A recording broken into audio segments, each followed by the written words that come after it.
So Japan is the country of no. Okay. No tipping allowed. Tipping is not customary in Japan and may even be seen as rude. Exceptional service. Why would it be rude? Exceptional service is already included. No extra cash required. I don't understand why it would be rude. Number 2. Okay. No talking on the phone in public transport. Speaking on your phone on trains or buses is a major no-no. Silence is valued in Japan transit. Okay. Another one. No eating while walking. Eating on the move is considered messy and disrespectful. You are expected to stop and eat quietly in one place and pick up your trash. Number 2. 3. Mm-hmm. Okay. There are no trash bins, but also no litter. Despite the lack of public bins, Japan remains extremely clean. People take their trash home with them, Tokyo being one of the cleanest cities in the world. No loud or public displays of affection. Kissing, hugging, or speaking loudly in public is frowned upon and seen as disruptive. No crossing the street outside of crosswalks. Jaywalking is uncommon and strongly discouraged. People wait patiently, even when the road is empty and quiet. This is very quiet process of reading these. No shoes indoors.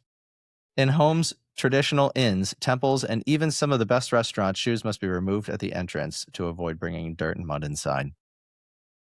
No talking during elevator rides. Elevators are treated as quiet spaces. Even friends usually stop talking once the doors close. The rules may seem strict, but they exist to create respect, order, and harmony in everyday life. What brought you to that list today? It was on my feed. What feed? That happy news thing that I was reading before. That was happy news? That was happy news about the links. Dude, I went just from anxiety links. listening to that. I was like, this is so restrictive. So to me, that seems good and peaceful. And like, I would want that. Like no horns honking, no trash in the streets, no chaos. Hugging, The hugging no talking thing, to the your hugging friends. thing might be extreme. But I do agree that sometimes there needs to be more room for quiet. Welcome to the Compound Growth Podcast with Colin and Wheeler, where we talk all things growth, from financial growth to career growth, personal development to societal progress. We explore how each layer builds on the next, compounding over time to shape who we become.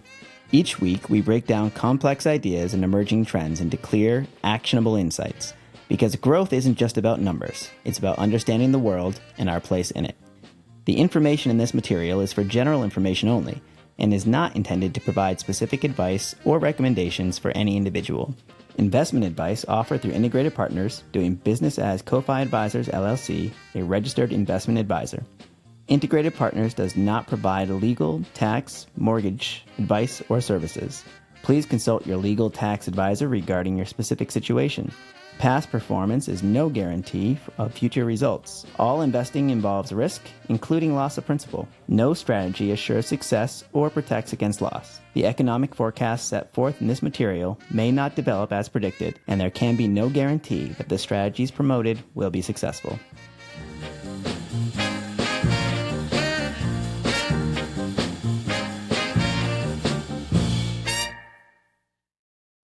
I'm not opposed to quiet or litter being removed from our lives, but I do think that some of that was a little bit excessive, too restrictive, and we always go to the extremes. And actually, that's what we're talking about today, Colin. That is what we are talking about today is, I think what a lot of people view as an extreme, which is fire. What is fire? Because it's funny because we talk about fire and other people in my world talk about fire.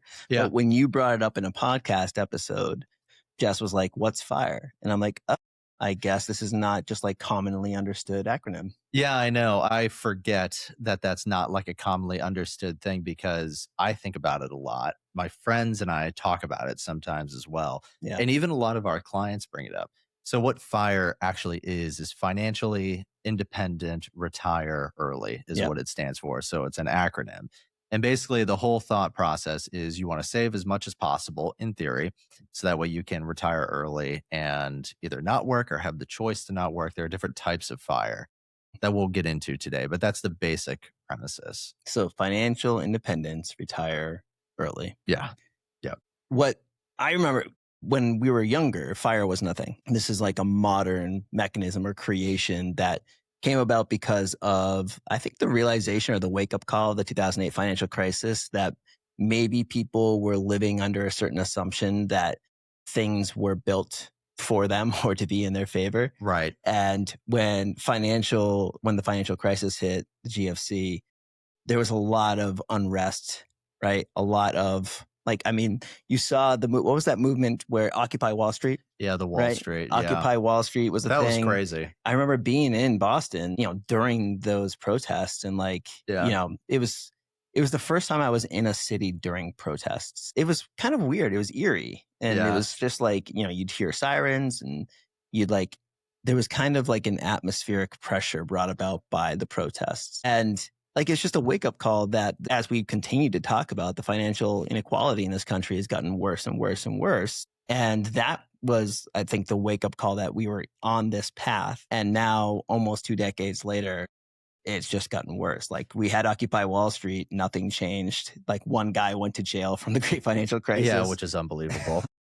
Yeah, I mean, when you look at 2008, I think if you were to rewind the clock back 4 years from let's just say 2004 to 2008, people were spending like crazy. You know, the idea of frugality wasn't exactly at the top of people's minds. Sure. And I think when 2008 rolls around, or really 2009, people have a mental reset for that year and a half period. And I think it makes you address the values that, you really, really care about. And there's actually, I was looking into this a little bit yesterday. This gentleman didn't invent fire, but do you know who's accredited with making it really blow up? Is it Ja Rule? No. Good guess, though. Pete Adney from Mr. Money Mustache. Oh, Mr. Money Mustache. Mr. Money Mustache. We had a coworker that used to talk about and I this completely all the time. forgot about this did too, until yesterday. I was better off forgetting about this, but it's okay. Let's bring it up again. Yeah. So I actually watched his TED Talk yesterday, and he did one about a year ago because it's been pretty quiet. I haven't heard that term in a very long time, that Mr. Money Mustache. And now there's a million other communities in regards to FIRE. But when he was being interviewed, he kind of talked about people saw him as being really divisive. And he was saying in the TED Talk that people see him as delivering a message that they need to save every single penny that they make and be super frugal. And he was like, that was never my message.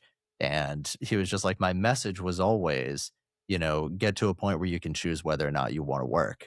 And are you just spending money to spend money, or are you actually prioritizing the things that you want in life? Well, if I remember correctly, though, he made choices that weren't just about getting to a point where he didn't have to work. I think he built his own house. He lived in a place where he and his family could ride their bikes everywhere, so they didn't own a car or have any expenses. Lives in Boulder. That. Yeah. So it wasn't just that they were saving money. It's that they were happier with less. Mm-hmm. Right? They were not falling trapped to some of the the standards and lifestyle choices that a lot of us fall trapped to. Yeah, 100%. He didn't become engulfed in the idea of needing to increase your lifestyle with income. Yeah. He always said, I basically spent $35,000 to $40,000 a year, and that was enough for me. Yeah, he was a satisfizer. But the thing with that is that you're right. We kind of, as a culture, that movement kind of bastardized some of what he was talking about, because he wasn't about a scarcity mindset. He was like, I've got what I like, and it works for me. My question is, what about when it stops working? And this was always my issue with the FIRE movement. And I think that as we've seen healthcare costs go up, as we've seen, inflation skyrocket's a little bit extreme, but we've entered an inflationary environment for the first time in a long time. These assumptions that were made, maybe when he was in his 30s, maybe they were still cool in his 40s.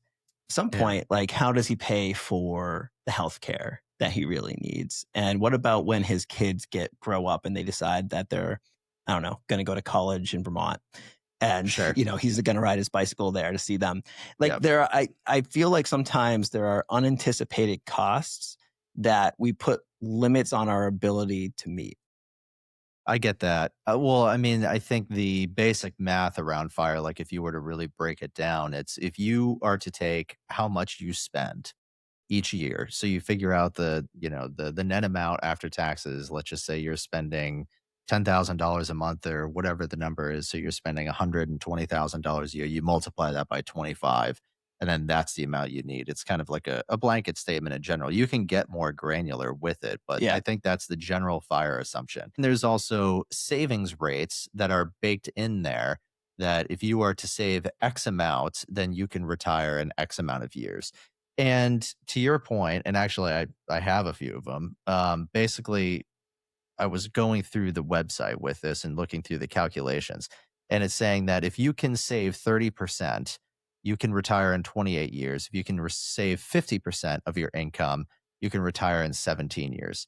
So to your point, the blanket statements, I think assume, a relatively low rate of inflation, but things go up and certain things go up more than the rate of inflation. Like you look at healthcare costs as a perfect example. Right. Those didn't go up by Yeah. 3.5%. Those went up by, in some cases, 15 to 25%, depending on people's premiums. Right. So that's 1 year. And granted, there are other costs that are going up faster than that have to be baked in.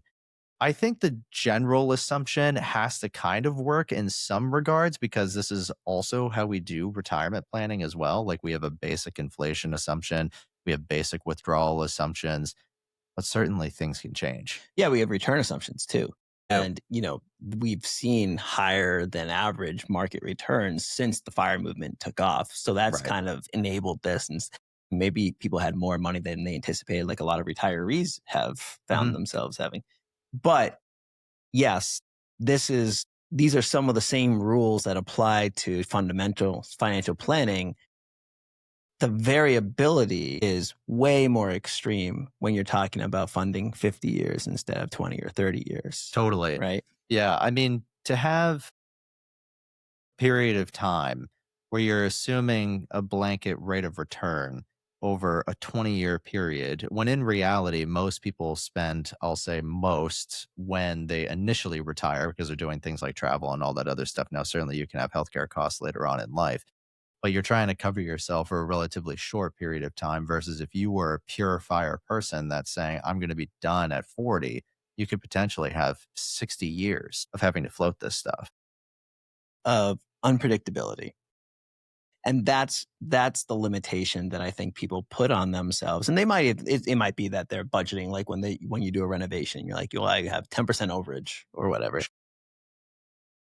I think anytime that you allow, like, let's say you allow your portfolio to determine how much you spend in a year, Mhm. or you, your portfolio performs and you say, well, I guess this is the new norm.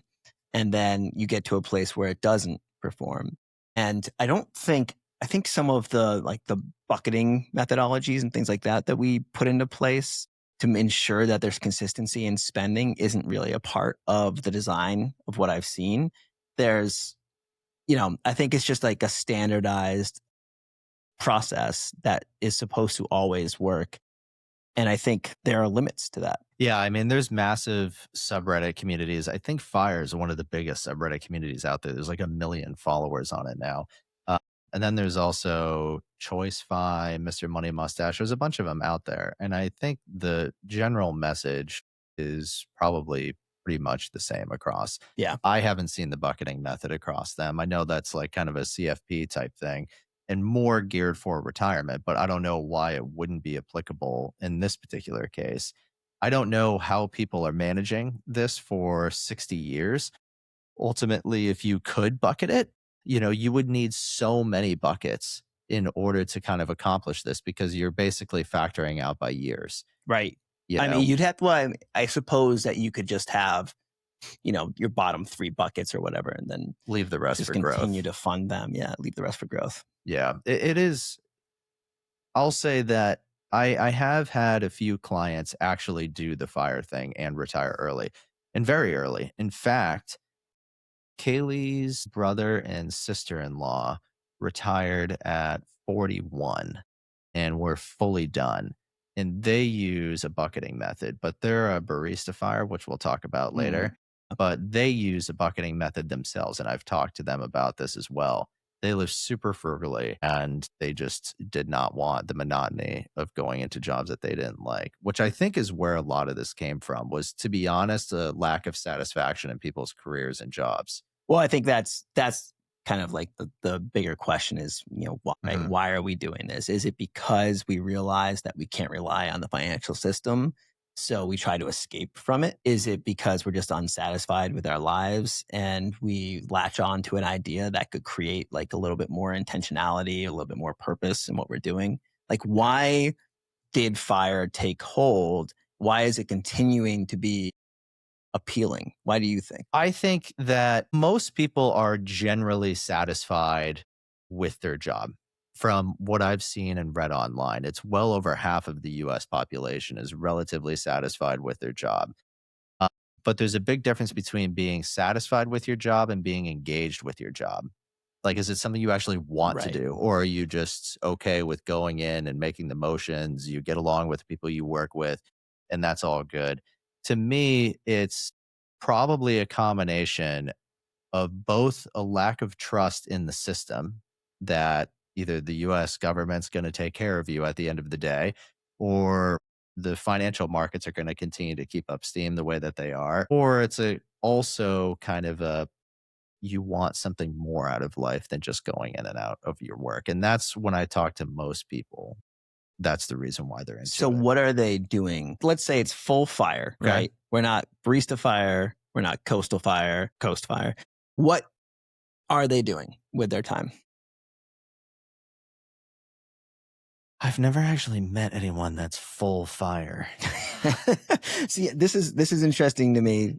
I've come across people that were, they had successfully Fired their ejected. way out. They set their career on fire, and they are financially independent, and they've retired early, and they're young. Like, I don't want to be like the old codger who says, well, just wait 10 years, but it's 10 years later. Mhm. What are they doing now? How have they fulfilled their time? This is when we talk about universal basic income and the idea of like not having to work anymore. We've talked about this in the past of having that ikigai, that, sense of Yeah. purpose and value. It doesn't have to be work, obviously, but what is it? Yeah, I think you have to figure out what it is. Like the clients that we have that have retired early, they've retired like marginally early, right? Mhm. Maybe it's in their 50s and they're traveling a lot and they can probably travel forever. We have one client who I think he retired in his 40s, and he's just been traveling, and that's his whole purpose in Yeah. life. You know, it's still been just 10 years, maybe 12 years. Yeah. What happens when he's 70? What happens when he's 80? Like, what happens when he's 60? Do actually know, and I remember one particular family that fired, and I don't know if I can use that as a verb. You can. Okay. So Why he fi not? they fired at a young age, and they were full-time parents and Mhm. homeschooled kids, and really, really spent a lot of time traveling as a family. They were big into sailing. They sailed around the world. So they did a ton of awesome stuff.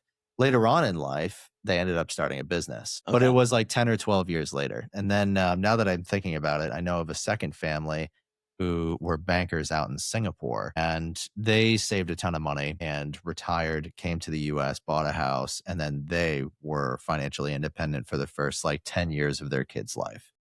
So they, I think, just spent the majority of their time kind of traveling, raising their son, uh, probably volunteering a lot until they got to a point where they also started a business. I think that makes sense because you're kind of living life in chapters and you're not expecting one thing to be the thing forever.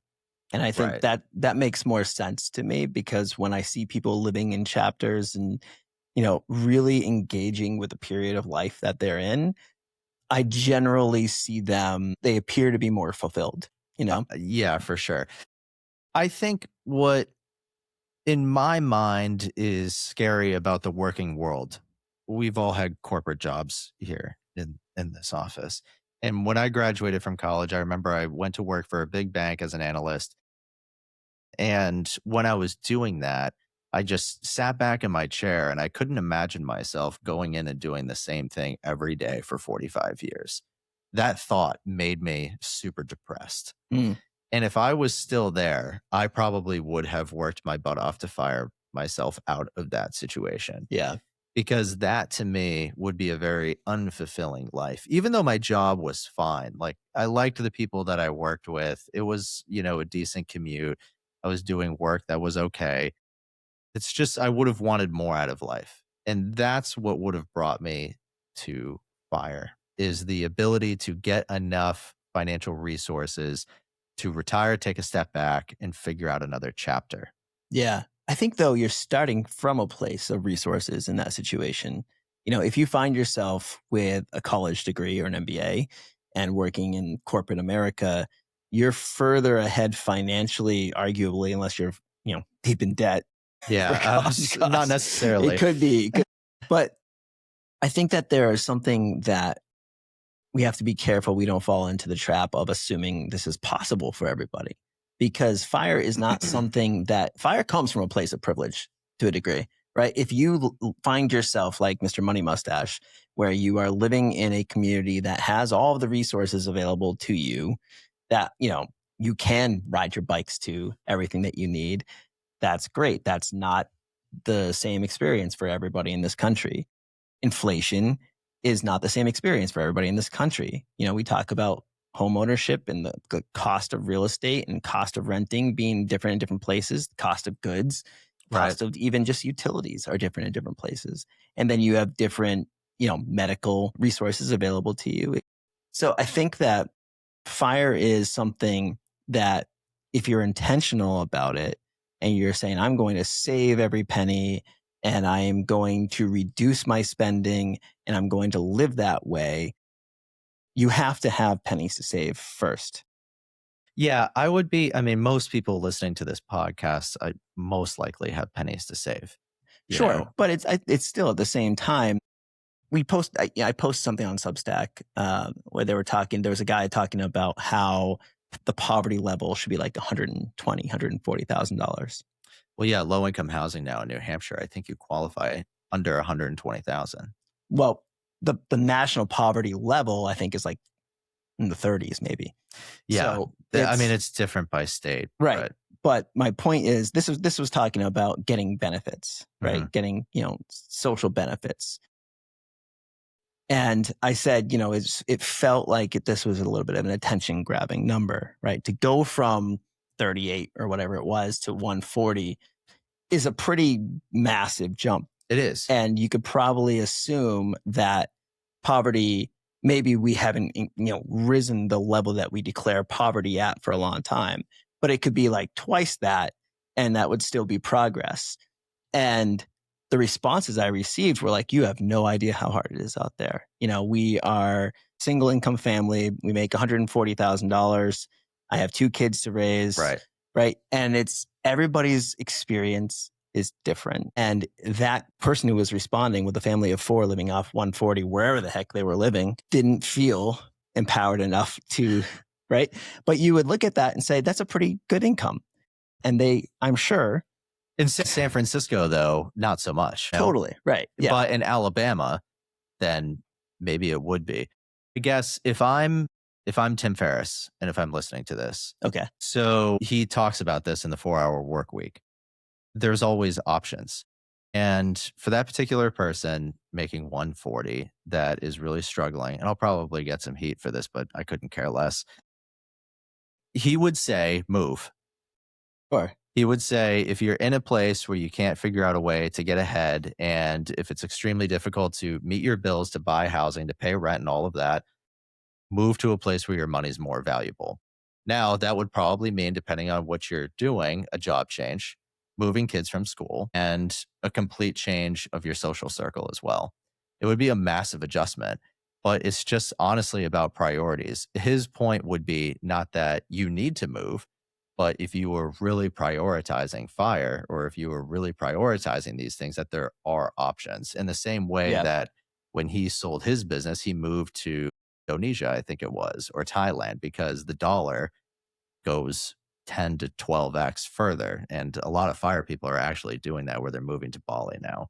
Right. And there's always that expat type of The approach. expat system. But Tim came back. He didn't. Of course. stay Well, where Tim's he also was. worth now hundreds of millions of dollars. Right. Exactly. So, but is he worth that because of what he put forth in that book? Or was it he worth that because he had that Silicon Valley exposure and he went the extra mile? We talk a lot about how, the biggest thing you can do professionally is just show up, right? 100%. That's half the battle. Like actually giving a shit really gets you far. And Tim Ferriss was exceptionally good at giving a shit. Like he was very interested in things and he followed that and he volunteered and he got to, he struck up conversations with the right people. He dives into everything full force. But he's right place, right time. Yep. And, you could also say, a middle-class white guy in America. Like he's not starting on third base, but he's not starting at home plate either. No. And I guess when it comes to fire, I think to me, the message, and we'll get into the different types of fire, but it's just all about decision making. And I know we talk about the cup of coffee, but it is a legitimate thing. When I started a business and it failed and I was in debt and I had to move in with my parents and all this other stuff and was struggling financially, I didn't go get cups of coffee. Mm-hmm. Like I didn't go out with my friends. Like I knew I couldn't afford it. And all that money I did plow back into rebuilding myself and debt and all that other crap, but I'm glad that I did. But the whole point of fire in my mind is it's just every single time you make a decision, there's a pro and a con to it. It's, you may enjoy this, or, maybe you want to prioritize being done or starting a new venture. And it's about the ebbs and flows of that. Yeah, I think it does come down to just prioritization and, if you have options, because it's so easy to feel like you don't have options. If there's only one life you've ever known and it's not financially suitable to you, it's really hard to get out of that. Totally. And to go start over somewhere is a significant challenge. And not everybody is empowered to do that, and they don't listen to our podcast, Colin, or they don't, go out there and find the right people to surround themselves with. So I think that fire is something that can be valuable to some people. But I think the fact that there are these new variations of fire that we're going to get into kind of goes to the point that the original fire maybe was a little bit too limiting. I think it was. And I think the idea of just someone being done at 30 or 40 and that just being it for work. Yeah. People are like, you want to have a job and something to wake up for and a purpose. And if your purpose is to travel, then that's awesome and go and enjoy it. But I think at some point in time, for me mentally, I would want to engage in something. Yeah, totally. So let's talk about the different variations now. Yes. I know Barista FIRE is something you're kind of like, I feel like this jives very well. I love Barista FIRE. Yeah. I love it because when I talk to clients about it, it usually is something that like brightens them up, right? Like the idea that they could essentially go baristify, which is achieving a certain level of financial independence where it's not that you don't, work and make money to supplement your lifestyle, but you don't need to earn a certain level, right, to live the life that you want to live. So essentially you're achieving a form of financial independence where you could go work as a barista and earn just enough to supplement your savings to live the life that, you've designed for yourself. It doesn't have to be a barista. You could, as Tori pointed out to me, go work in a brewery, which she feels, I feel like I'm being pigeonholed here, Tori. That's your only path. Or you could do what my father-in-law does, where he was a library director and he retired from working full-time as a librarian and now works part-time in libraries around the seacoast. That's just enough to help them do some things that they want to do, some travel, for example. And, when I talk to clients who are just kind of like sick of how much they put into this job that they're working, whatever it might be, but they don't want to pivot into another full-time career. Maybe they're just sick of working full-time. They want to contribute to society. They want to have a little extra income. if they've reached a point where when we sit down to do their financial plan, they're in good shape, but they're in slightly better shape if they work a little bit. And that means that they can stop working full time at like 55 or 60 and then have a part-time job that they enjoy. Yeah. I think when I go to my favorite coffee shop, which I bring up a lot on this podcast, when I go to that coffee shop, the people working there seem really happy. And they seem happy in a way in which they uniquely engage with the community that comes in, the regulars that come into that coffee shop.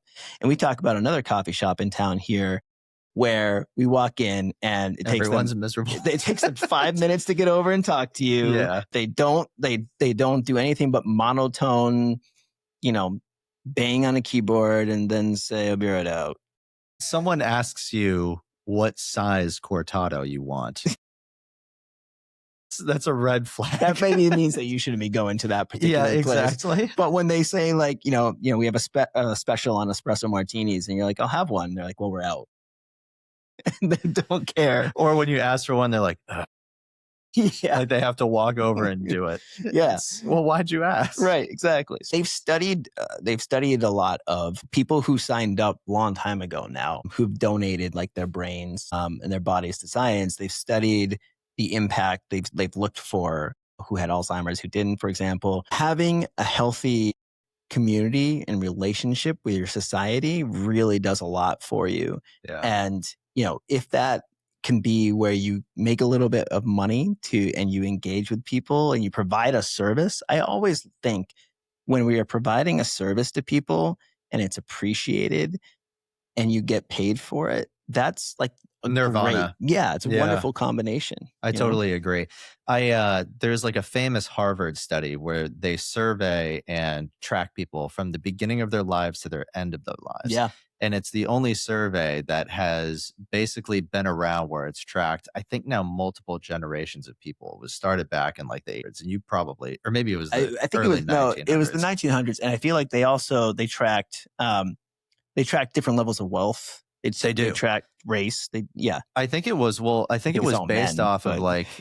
based off of like 100 or 200 people, and they do it like subsequently in multiple years, and it's just wherever those people end up. Some of them became presidents, some of them ran companies, some of them got into drugs. It was like a combination of all different types and walks of life. But the thing that they found that was most impactful to someone's longevity is the community that they're involved in. And when someone's isolated, it's when things go poorly. Yeah, that's when you age rapidly. Yeah. Like a lot of this is happiness studies. And I think that's kind of what FIRE is all about, is trying to find contentment, right? Mm-hmm. Like with your life and, feeling fulfilled and happy, et cetera. And, not every job allows you to do that. I was listening to an Adam Grant podcast the other day, and he had a comedian on who has failed over and over and over again starting businesses. And I should know the name, but I don't. But she kind of, her daughter thought she was really funny and challenged her to like try stand up. Okay. And like now she opens for Tina Fey and Amy Poehler on tour, which is really cool. Yeah. But she was talking about how she really hates, and this is something Jess and I talk about a lot, the idea of like follow your passion, like, follow your passion. You never work a day in your life and that bullshit. And, that is such like, that's the most extreme privileged thing you can say. Totally. But, very few people are passionate about being dental hygienists. No. Or like, a lot of people in the medical field, they might enjoy some of their work, but they didn't like, wake up one day and get really excited about like doing that for the rest of their lives the same way they would have if they were a big, they wanted to be a pop star or something. I think that there are people who can find, value and fulfillment in their work without having to pretend that it's fun. And not every job is fun. I think to me, what gets me excited is of the chapters that you brought up before in life. Yeah. I don't necessarily see myself being a financial advisor till I'm 65 years old. I'm going to have a really long run at this career and I love my clients and the people that I work with. Colin's not going anywhere, guys. Not going anywhere. But with that being said, I could see myself like at some point in my 50s or 60s or whatever it might be, having some sort of barista fire type deal where, you try something new or, you get involved in a different type of community. I'll go back to Kaylee's siblings who fired and, they were really or are really passionate about volunteering. And now he's heavily involved in the low income housing developments for several of the towns in New Hampshire. Now he's like the head of whatever it is. And he wouldn't have been able to do that had he not kind of fired his way out because it's not exactly like the best, highest paying job in the world, but because he was a bank manager for a long time and lived way below his means and they both saved a ton of money. Now they're spending most of their time involved in nonprofits in that community, which they love. And that is super cool. I could see that being a very appealing path. My question for you is what would your barista job be? Would it be pouring beers or would it be something else? Maybe it would be having a podcast, Colin. Okay. So you're potentially no, I mean, barista firing. Honestly, now. Yeah, maybe, potentially. I think that, yeah, sure. I'd love to work anywhere where there's the right combination of culture and community. I think that's a great kind of like goal or an ideal situation. That said, I could also, I guess I was going to say work at a library, but that checks the boxes of what I was going to say. You know what? I don't like, I feel like most people don't work part-time collecting garbage, but we need people to collect garbage. Maybe the robots can collect the garbage. Yeah. Sure. Yeah. What would you do? I don't know. I think about this a lot. Like, if something happened and the financial advisory world ceased to exist tomorrow, what's something that I would be really, really interested and enjoy doing? And I think I would enjoy either building something. So whether it's houses or whatever it might be, something like physical with, my hands and whatnot, or something that is travel related, like helping people with travel. Yeah. Like travel planning or credit card maximization. Yeah, exactly. I really enjoy the problem solving nature of that. And either building something where, you kind of get the immediate satisfaction of like, I built this, here it is, or I fixed this, now it's working, or something in regards to travel. You could look into being like somebody who runs a tour company, for example. Yeah. That would be pretty cool too. And I build the hotels with my hands. I think that the things that people gravitate towards, like another one I thought it was like work at a bookstore or something like that.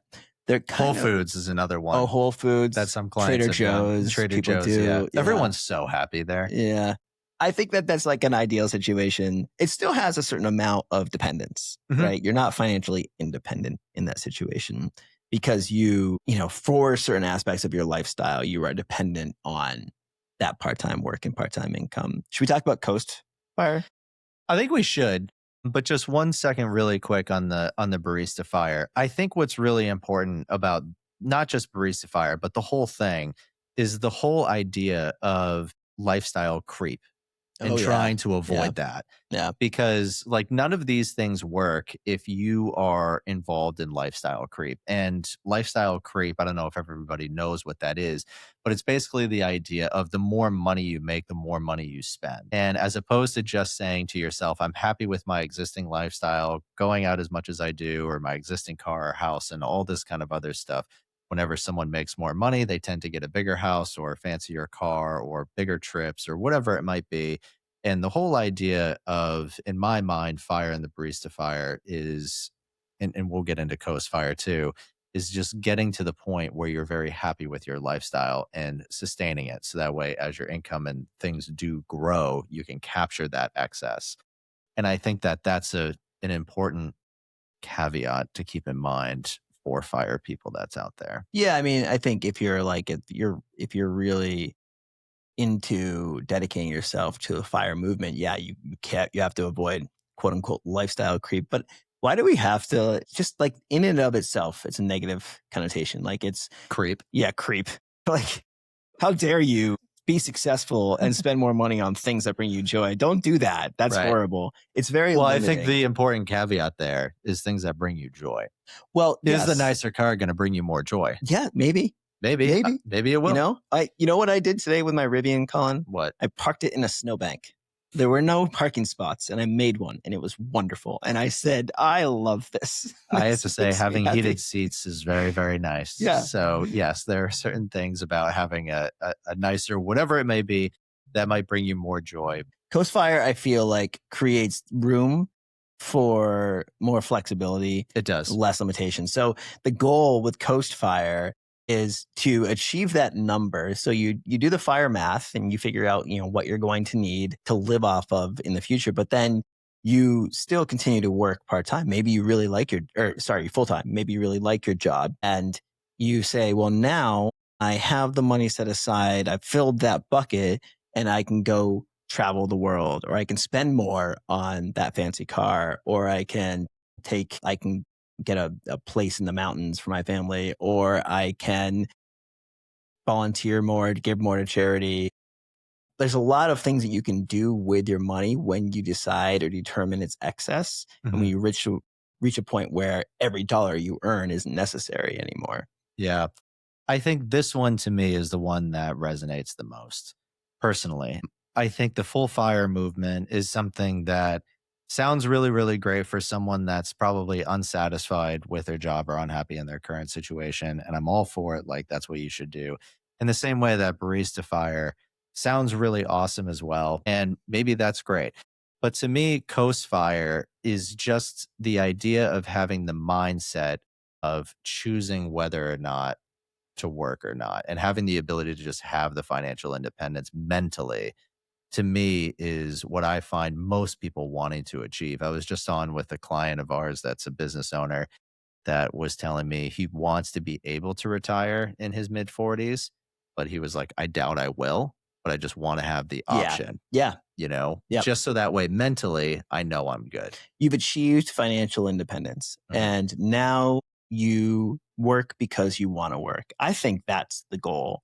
I think Morgan Housel says that the true financial independence, or like the finest form of wealth, is living life by your own design, on your own terms, not having to do anything that you don't want to do because you need some sort of financial return on that time. Yeah, you're not a slave to the system. Yeah, but I think slave to the system is where fire people fall into. It's not that they hate their job.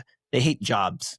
They hate the concept of being part of the system, because that's, you can always change your job or try to change your job. You might not successfully make the same amount of money or find a job that does bring you fulfillment, but you can change it. You can. Yeah, and you never know what's on the other side. I mean, a lot of clients have changed careers and they're like, I'm going to make a huge cut. And then next thing you know, a year later, they're making way more than they were at their prior job. Yeah. I had that happen to 2 clients recently who lost jobs, so concerned, couldn't make ends meet. So they changed industries entirely, worked at it for a year, and ended up getting huge promotions and are now better off than they were before. So you never know what's on the other side of it. But to me, the mindset of being able to choose whether or not to do something is probably 80% of the battle in my own mind. Yeah. That's something that I'm personally working towards, is having the ability to say and make choices in my life versus just, needing to go to work to continuously save to get to a point where I know if things were wrong, I would need to go back. Yeah, I feel like it's really important to set yourself up for financial success and to take steps. The earlier you take those steps, the easier it is to do that. And the Coast Fire is really just saying, like, I've reached this point where I have this freedom, and now, you don't have to save into a 401k if you don't want to, right? Or, you don't have to worry about funding that HSA because you've got to pay for your bills and retirement, your medical bills. I think it's so valuable to feel that independence, and also to recognize that there's a whole lot of life ahead of you. Sometimes we think about like our 20s and 30s.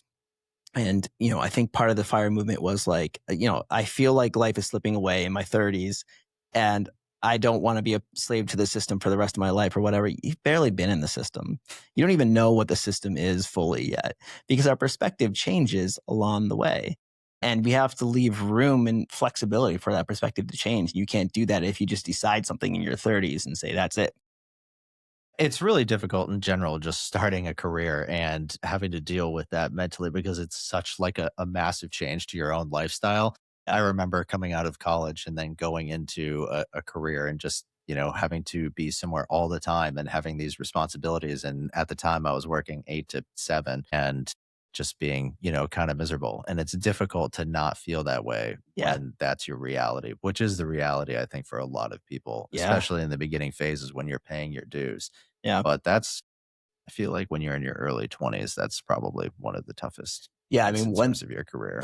one thing we might have to explore in the near future here is what if there is no option to get into this, workforce in your 20s and pay your dues and work 12 hours a day? There is a scenario where we might be in a situation where this might be one of the last times that you will be able to make money given AI and robots and things like that. Yeah, I mean, that's the speculation, right? It's a Again, huge speculation, but it is a theory that's out there. Yeah, the new Tim Ferrisses of the world feel this way. And, that is something that we'll explore a little bit more in depth, I think in maybe 1 or 2 episodes from now, Yeah, according to the calendar. I'm excited about that one. It's an interesting thought. Yeah, it's, what does FIRE mean when the rules change, right? I have a new acronym for you. Okay.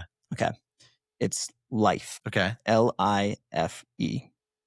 Living intentionally financially empowered. Okay, so it's purpose-driven life design, and you're using your financial decisions to kind of align your life financially with your values, your goals, etc. So it's not basically saying like, I'm going to save every dollar, or I'm going to prioritize not doing something now because I want to do it in the future. You're saying, I want to do this now and I want to do it in the future. And it requires both spending and saving to do both of those things. So you're just making intentional choices with your money. You're not letting your money control you. You're not letting lifestyle creep just kind of drift you up. But if you're in a place where you can make an informed decision, an intentional decision on spending, that maybe means that you have to work a little bit longer, but you're okay with that. And we talk about the clients that they're relocating. They're in a really great situation right now, but they want to go to a new place and take on this new opportunity. He wanted to retire early. He's not going to be able to do that now in order to have a house that keeps the same standard of living in their new place that they're relocating to, which his family is accustomed to. And what this exercise did is it taught him what was important to him. And having that quality of life, happy family, was more important than punching out of work a couple years early. Yeah, I think ultimately when it comes to these types of conversations and FIRE in general, there's usually a reason why someone's really into FIRE. And we talked about this at the beginning of it. Yeah. And it's whether or not you're unhappy in your existing career, or whether or not, you don't trust the system, or you're trying to go travel the world and see a bunch of stuff. Maybe you can work the travel in while you're already working, and maybe there's a different career out there that would give you more satisfaction. FIRE is not necessarily the answer. You don't need to fully punch out. Maybe there's a balancing act to this. Yeah, I think that's the whole point, is that we don't need to be so extreme. I'm a big fan of taking shoes off in my house, Colin, but when we have people over for a party, we can't be making them put all their shoes in the corner. I make people put their shoes in the corner. Jess has reminded me that that's a little bit rude. Like, it's, sometimes we can take things too far. And that's what I kind of heard in the laundry list of rules you were reading at the beginning of our conversation today. I said, it feels too far, too extreme for me. Whereas as guidelines, I think they're great. Well, I think that's a good place to end it. All right. Colin said so. Let's wrap it. Before we go, yes, we should remind people to like and subscribe. Because we don't do a good job of doing that. We don't please like, subscribe, share our podcast with people, because we need more people to Ask hear what great we questions. have to say. Great questions, so we have a better mailbag. That's true. Awesome. Thanks, everyone. Thanks. Bye.